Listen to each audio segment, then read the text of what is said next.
Chapter 21. Dr. Seward's Diary. 3rd of October.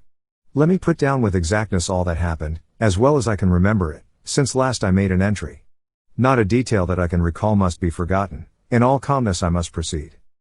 When I came to Renfield's room I found him lying on the floor on his left side in a glittering pool of blood. When I went to move him, it became at once apparent that he had received some terrible injuries. There seemed none of that unity of purpose between the parts of the body which marks even lethargic sanity. As the face was exposed I could see that it was horribly bruised, as though it had been beaten against the floor. Indeed it was from the face wounds that the pool of blood originated. The attendant who was kneeling beside the body said to me as we turned him over, "I think, sir, his back is broken. See, both his right arm and leg and the whole side of his face are paralyzed." How such a thing could have happened puzzled the attendant beyond measure. He seemed quite bewildered, and his brows were gathered in as he said, "I can't understand the two things. He could mark his face like that by beating his own head on the floor. I saw a young woman do it once at the Eversfield Asylum before anyone could lay hands on her. And I suppose he might have broke his neck by falling out of bed, if he got in an awkward kink. But for the life of me I can't imagine how the two things occurred. If his back was broke, he couldn't beat his head, and if his face was like that before the fall out of bed, there would be marks of it." I said to him, "Go to Dr. Van Helsing, and ask him to kindly come here at once. I want him without an instant's delay." The man ran off, and within a few minutes the professor, in his dressing gown and slippers, appeared. When he saw Renfield on the ground, he looked keenly at him a moment, and then turned to me. I think he recognized my thought in my eyes, for he said very quietly, manifestly for the ears of the attendant, "Ah, sad accident. He will need very careful watching, and much attention. I shall stay with you myself, but I shall first dress myself. If you will remain I shall in a few minutes join you." The patient was now breathing stertorously and it was easy to see that he had suffered some terrible injury. Van Helsing returned with extraordinary celerity, bearing with him a surgical case. He had evidently been thinking and had his mind made up, for, almost before he looked at the patient, he whispered to me, "Send the attendant away. We must be alone with him when he becomes conscious, after the operation." So I said, "I think that will do now, Simmons. We have done all that we can at present. You had better go your round, and Dr. Van Helsing will operate. Let me know instantly if there be anything unusual anywhere." The man withdrew, and we went into a strict examination of the patient. The wounds of the face was superficial, the real injury was a depressed fracture of the skull, extending right up through the motor area.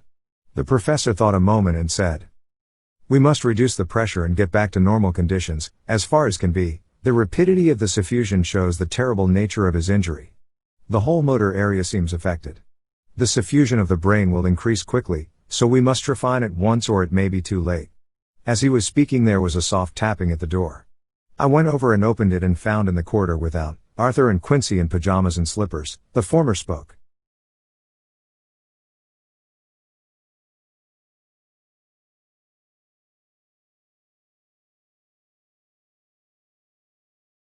"I heard your man call up Dr. Van Helsing and tell him of an accident. So I woke Quincy, or rather called for him, as he was not asleep. Things are moving too quickly and too strangely for sound sleep for any of us these times. I've been thinking that tomorrow night we'll not see things as they have been. We'll have to look back and forward a little more than we have done. May we come in?" I nodded, and held the door open till they had entered, then I closed it again. When Quincy saw the attitude and state of the patient, and noted the horrible pool on the floor, he said softly, "My God! What has happened to him? Poor devil." I told him briefly, and added that we expected he would recover consciousness after the operation for a short time, at all events. He went at once and sat down on the edge of the bed, with Godalming beside him. We all watched in patience. "We shall wait," said Van Helsing, "just long enough to fix the best spot for trephining, so that we may most quickly and perfectly remove the blood clot, for it is evident that the hemorrhage is increasing." The minutes during which we waited passed with fearful slowness. I had a horrible sinking in my heart, and from Van Helsing's face I gathered that he felt some fear or apprehension as to what was to come. I dreaded the words that Renfield might speak. I was positively afraid to think, but the conviction of what was coming was on me, as I have read of men who have heard the death watch. The poor man's breathing came in uncertain gasps. Each instant he seemed as though he would open his eyes and speak, but then would follow a prolonged stertorous breath, and he would relapse into a more fixed insensibility. Inured as I was to sick beds and death, this suspense grew and grew upon me. I could almost hear the beating of my own heart, and the blood surging through my temples sounded like blows from a hammer. The silence finally became agonizing. I looked at my companions, one after another, and saw from their flushed faces and damp brows that they were enduring equal torture. There was a nervous suspense over us all, as though overhead some dread bell would peal out powerfully when we should least expect it. At last there came a time when it was evident that the patient was sinking fast. He might die at any moment. I looked up at the professor and caught his eyes fixed on mine. His face was sternly set as he spoke. "There is no time to lose. His words may be worth many lives. I have been thinking so as I stood here. It may be there is a soul at stake. We shall operate just above the ear." Without another word he made the operation. For a few moments the breathing continued to be stertorous. Then there came a breath so prolonged that it seemed as though it would tear open his chest. Suddenly his eyes opened, and became fixed in a wild, helpless stare. This was continued for a few moments, then it softened into a glad surprise, and from the lips came a sigh of relief. He moved convulsively, and as he did so, said, "I'll be quiet, doctor. Tell them to take off the straight waistcoat. I have had a terrible dream, and it has left me so weak that I cannot move. What's wrong with my face? It feels all swollen, and it smarts dreadfully." He tried to turn his head, but even with the effort his eyes seemed to grow glassy again, so I gently put it back. Then Van Helsing said in a quiet grave tone, "Tell us your dream, Mr. Renfield." As he heard the voice his face brightened, through its mutilation, and he said, "That is Dr. Van Helsing. How good it is of you to be here. Give me some water, my lips are dry, and I shall try to tell you." I dreamed. He stopped and seemed fainting. I called quietly to Quincy, "The brandy, it is in my study, quick." He flew and returned with a glass, the decanter of brandy and a carafe of water. We moistened the parched lips, and the patient quickly revived. It seemed, however, that his poor injured brain had been working in the interval, for, when he was quite conscious, he looked at me piercingly with an agonized confusion which I shall never forget, and said, "I must not deceive myself, it was no dream, but all a grim reality." Then his eyes roved round the room. As they caught sight of the two figures sitting patiently on the edge of the bed, he went on, "If I were not sure already, I would know from them." For an instant his eyes closed, not with pain or sleep but voluntarily, as though he were bringing all his faculties to bear. When he opened them he said, hurriedly, and with more energy than he had yet displayed, "Quick, doctor, quick. I am dying. I feel that I have but a few minutes, and then I must go back to death or worse. Wet my lips with brandy again. I have something that I must say before I die, or before my poor crushed brain dies anyhow. Thank you. It was that night after you left me, when I implored you to let me go away. I couldn't speak then, for I felt my tongue was tied, but I was as sane then, except in that way, as I am now. I was in an agony of despair for a long time after you left me, it seemed hours. Then there came a sudden peace to me. My brain seemed to become cool again, and I realized where I was. I heard the dogs bark behind our house, but not where he was." As he spoke, Van Helsing's eyes never blinked, but his hand came out and met mine and gripped it hard. He did not, however, betray himself. He nodded slightly and said, "Go on," in a low voice. Renfield proceeded. He came up to the window in the mist, as I had seen him often before, but he was solid then, not a ghost, and his eyes were fierce like a man's when angry.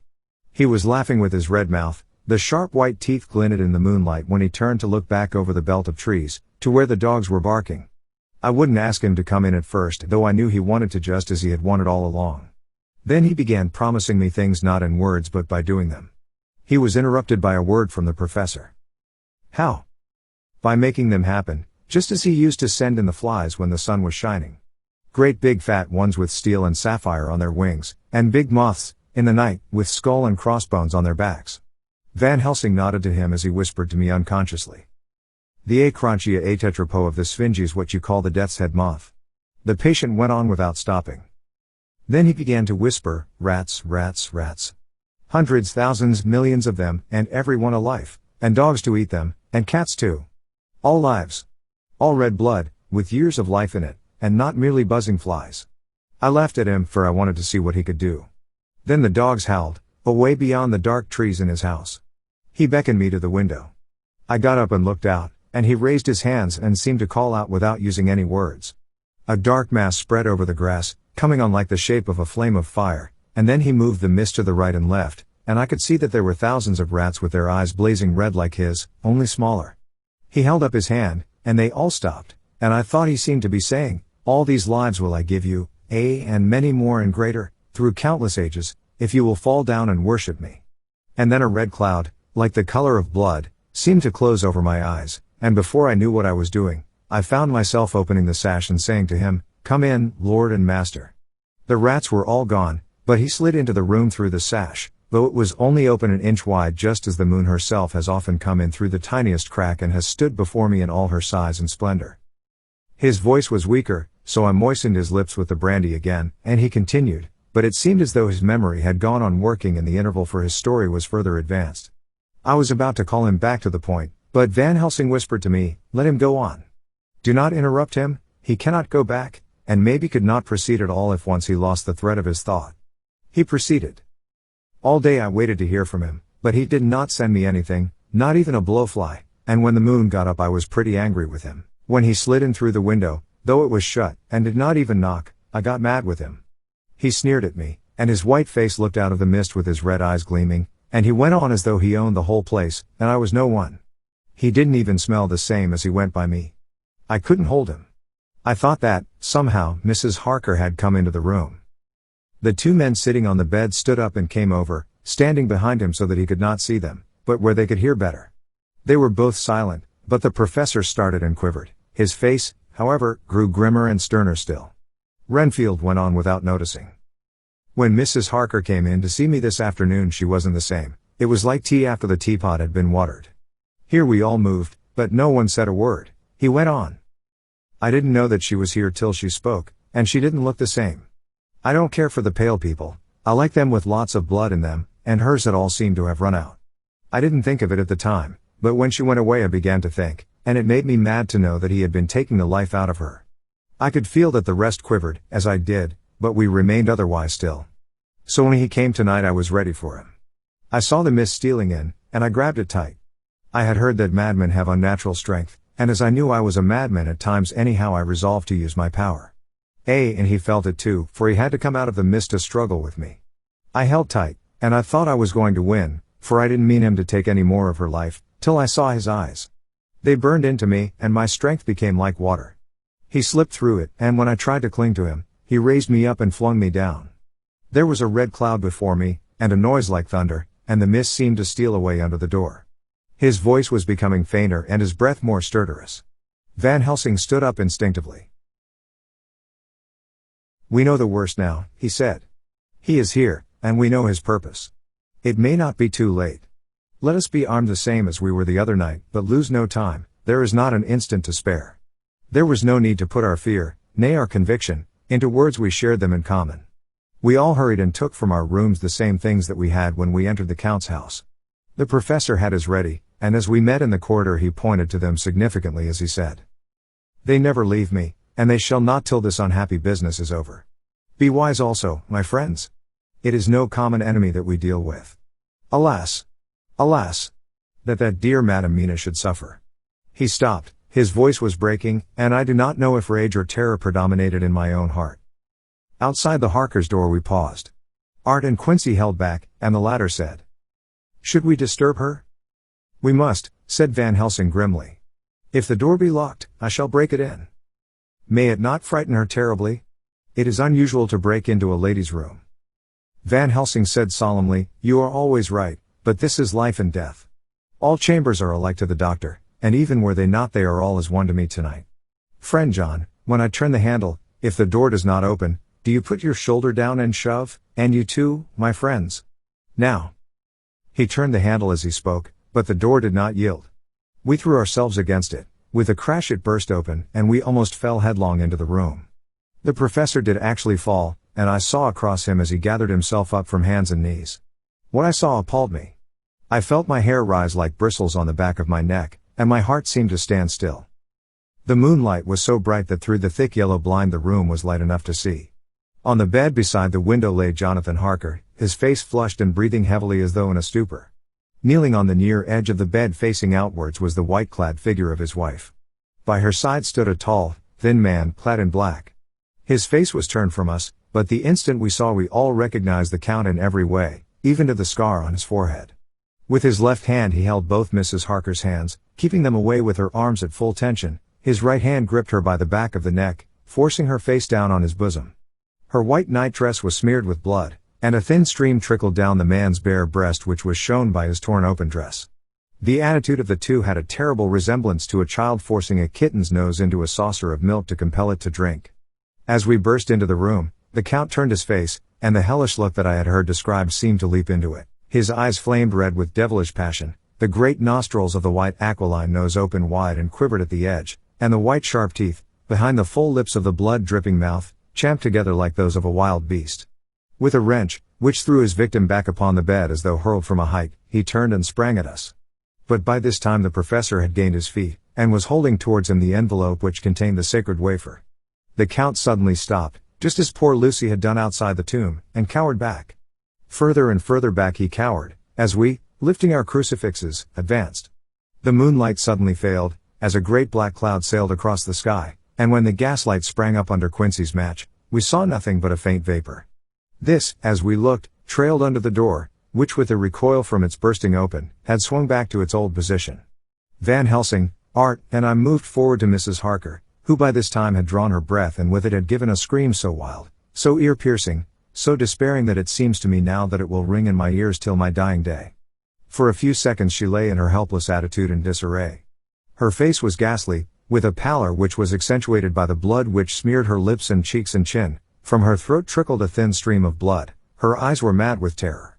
Then she put before her face her poor crushed hands, which bore on their whiteness the red mark of the Count's terrible grip, and from behind them came a low desolate wail which made the terrible scream seem only the quick expression of an endless grief. Van Helsing stepped forward and drew the coverlet gently over her body, whilst Art, after looking at her face for an instant despairingly, ran out of the room. Van Helsing whispered to me, "Jonathan is in a stupor such as we know the vampire can produce.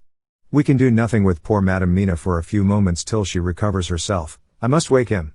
He dipped the end of a towel in cold water and with it began to flick him on the face, his wife all the while holding her face between her hands and sobbing in a way that was heartbreaking to hear. I raised the blind, and looked out of the window. There was much moonshine, and as I looked I could see Quincy Morris run across the lawn and hide himself in the shadow of a great yew tree. It puzzled me to think why he was doing this, but at the instant I heard Harker's quick exclamation as he woke to partial consciousness, and turned to the bed. On his face, as there might well be, was a look of wild amazement. He seemed dazed for a few seconds, and then full consciousness seemed to burst upon him all at once, and he started up. His wife was aroused by the quick movement, and turned to him with her arms stretched out, as though to embrace him. Instantly, however, she drew them in again, and putting her elbows together, held her hands before her face, and shuddered till the bed beneath her shook. "In God's name, what does this mean?" Harker cried out. "Dr. Seward, drive Van Helsing, what is it? What has happened? What is wrong? Mina, dear, what is it? What does that blood mean? My God, my God. Has it come to this?" And, raising himself to his knees, he beat his hands wildly together. "Good God, help us. Help her. Oh, help her." With a quick movement he jumped from bed, and began to pull on his clothes, all the man in him awake at the need for instant exertion. "What has happened? Tell me all about it," he cried without pausing. "Dr. Van Helsing, you love Mina, I know. Oh, do something to save her. It cannot have gone too far yet. Guard her while I look for him." His wife, through her terror and horror and distress, saw some sure danger to him. Instantly forgetting her own grief, she seized hold of him and cried out, "No! No! Jonathan, you must not leave me. I have suffered enough tonight, God knows, without the dread of his harming you. You must stay with me. Stay with these friends who will watch over you." Her expression became frantic as she spoke, and, he yielding to her, she pulled him down sitting on the bedside, and clung to him fiercely. Van Helsing and I tried to calm them both. The professor held up his little golden crucifix, and said with wonderful calmness, "Do not fear, my dear. We are here, and whilst this is close to you no foul thing can approach. You are safe for tonight, and we must be calm and take counsel together." She shuddered and was silent, holding down her head on her husband's breast. When she raised it, his white nightrobe was stained with blood where her lips had touched, and where the thin open wound in her neck had sent forth drops. The instant she saw it she drew back, with a low wail, and whispered, amidst choking sobs, "Unclean, unclean. I must touch him or kiss him no more. Oh, that it should be that it is I who am now his worst enemy, and whom he may have most cause to fear." To this he spoke out resolutely. "Nonsense, Mina. It is a shame to me to hear such a word. I would not hear it of you, and I shall not hear it from you. May God judge me by my deserts, and punish me with more bitter suffering than even this hour, if by any act or will of mine anything ever come between us. He put out his arms and folded her to his breast, and for a while she lay there sobbing. He looked at us over her bowed head, with eyes that blinked damply above his quivering nostrils. His mouth was set as steel. After a while her sobs became less frequent and more faint, and then he said to me, speaking with a studied calmness which I felt tried his nervous power to the utmost. And now, Dr. Seward, tell me all about it. Too well I know the broad fact, tell me all that has been. I told him exactly what had happened, and he listened with seeming impassiveness, but his nostrils twitched and his eyes blazed as I told how the ruthless hands of the Count had held his wife in that terrible and horrid position, with her mouth to the open wound in his breast. It interested me, even at that moment, to see that, whilst the face of white-set passion worked convulsively over the bowed head, the hands tenderly and lovingly stroked the ruffled hair. Just as I had finished, Quincy and Godalming knocked at the door. They entered in obedience to our summons.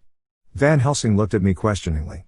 I understood him to mean if we were to take advantage of their coming to divert if possible the thoughts of the unhappy husband and wife from each other and from themselves, so on nodding acquiescence to him he asked them what they had seen or done. To which Lord Godalming answered. I could not see him anywhere in the passage, or in any of our rooms.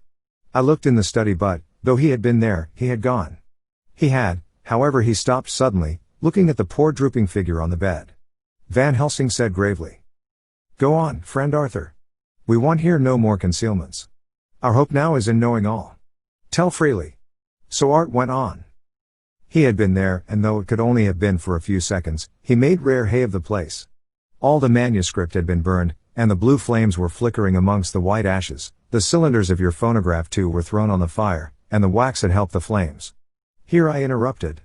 Thank God there is the other copy in the safe. His face lit for a moment, but fell again as he went on. I ran downstairs then, but could see no sign of him.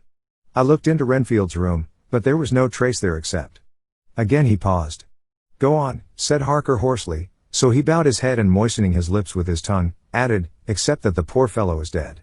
Mrs. Harker raised her head, looking from one to the other of us she said solemnly. God's will be done.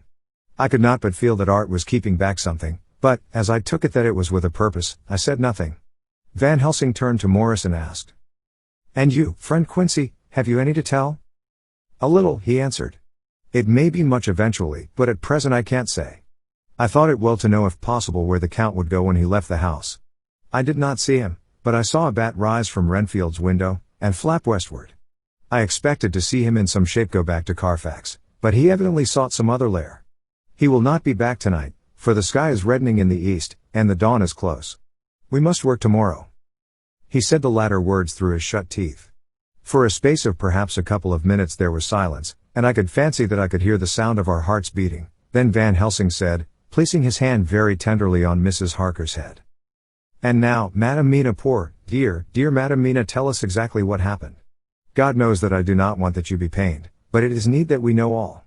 For now more than ever has all work to be done quick and sharp, and in deadly earnest. The day is close to us that must end all, if it may be so, and now is the chance that we may live and learn. The poor, dear lady shivered, and I could see the tension of her nerves as she clasped her husband closer to her and bent her head lower and lower still on his breast. Then she raised her head proudly, and held out one hand to Van Helsing, who took it in his, and, after stooping and kissing it reverently, held it fast. The other hand was locked in that of her husband, who held his other arm thrown round her protectingly. After a pause in which she was evidently ordering her thoughts, she began, I took the sleeping draught which you had so kindly given me, but for a long time it did not act. I seemed to become more wakeful, and myriads of horrible fancies began to crowd in upon my mind, all of them connected with death, and vampires, with blood and pain and trouble. Her husband involuntarily groaned as she turned to him and said lovingly, Do not fret, dear. You must be brave and strong, and help me through the horrible task. If you only knew what an effort it is to me to tell of this fearful thing at all, you would understand how much I need your help. Well, I saw I must try to help the medicine to its work with my will, if it was to do me any good, so I resolutely set myself to sleep. Sure enough, sleep must soon have come to me, for I remember no more. Jonathan coming in had not waked me, for he lay by my side when next I remember. There was in the room the same thin white mist that I had before noticed. But I forget now. If you know of this, you will find it in my diary, which I shall show you later. I felt the same vague terror which had come to me before, in the same sense of some presence. I turned to wake Jonathan, but found that he slept so soundly that it seemed as if it was he who had taken the sleeping draught, and not I. I tried, but I could not wake him. This caused me a great fear, and I looked around terrified. Then indeed, my heart sank within me, beside the bed, as if he had stepped out of the mist, or rather as if the mist had turned into his figure, for it had entirely disappeared. Stood a tall, thin man, all in black. I knew him at once from the description of the others. The waxen face, the high aquiline nose, on which the light fell in a thin white line, the parted red lips, with the sharp white teeth showing between, and the red eyes that I had seemed to see in the sunset on the windows of St. Mary's Church at Whitby. I knew, too, the red scar on his forehead where Jonathan had struck him. For an instant my heart stood still, and I would have screamed out, only that I was paralyzed. In the pause he spoke in a sort of keen, cutting whisper, pointing as he spoke to Jonathan. "Silence! If you make a sound I shall take him and dash his brains out before your very eyes." I was appalled and was too bewildered to do or say anything. With a mocking smile, he placed one hand upon my shoulder and, holding me tight, bared my throat with the other, saying as he did so, "First, a little refreshment to reward my exertions. You may as well be quiet, it is not the first time, or the second, that your veins have appeased my thirst." I was bewildered, and, strangely enough, I did not want to hinder him. I suppose it is a part of the horrible curse that such is, when his touch is on his victim. And oh, my God, pity me. He placed his reeking lips upon my throat. Her husband groaned again. She clasped his hand harder, and looked at him pityingly, as if he were the injured one, and went on. I felt my strength fading away, and I was in a half-swoon. How long this horrible thing lasted I know not, but it seemed that a long time must have passed before he took his foul, awful, sneering mouth away. I saw it drip with the fresh blood. The remembrance seemed for a while to overpower her, and she drooped and would have sunk down but for her husband's sustaining arm. With a great effort she recovered herself and went on. Then he spoke to me mockingly, "And so you, like the others, would play your brains against mine. You would help these men to hunt me and frustrate me in my designs. You know now, and they know in part already, and will know in full before long, what it is to cross my path. They should have kept their energies for use closer to home. Whilst they played wits against me who commanded nations, and intrigued for them, and fought for them, hundreds of years before they were born I was countermining them. And you, their best beloved one, are now to me, flesh of my flesh, blood of my blood, kin of my kin, my bountiful winepress for a while, and shall be later on my companion and my helper. You shall be avenged in turn, for not one of them but shall minister to your needs. But as yet you are to be punished for what you have done. You have aided in thwarting me, now you shall come to my call. When my brain says come to you, you shall cross land or sea to do my bidding, and to that end this." With that he pulled open his shirt, and with his long sharp nails opened a vein in his breast. When the blood began to spurt out, he took my hands in one of his, holding them tight, and with the other seized my neck and pressed my mouth to the wound, so that I must either suffocate or swallow some of the "Oh my God! My God! What have I done? What have I done to deserve such a fate, I who have tried to walk in meekness and righteousness all my days? God pity me. Look down on a poor soul in worse than mortal peril, and in mercy pity those to whom she is dear." Then she began to rub her lips as though to cleanse them from pollution. As she was telling her terrible story, the eastern sky began to quicken, and everything became more and more clear. Harker was still and quiet, but over his face, as the awful narrative went on, came a grey look which deepened and deepened in the morning light, till when the first red streak of the coming dawn shot up, the flesh stood darkly out against the whitening hair. "We have arranged that one of us is to stay within call of the unhappy pair till we can meet together and arrange about taking action. Of this I am sure, the sun rises today on no more miserable house in all the great round of its daily course.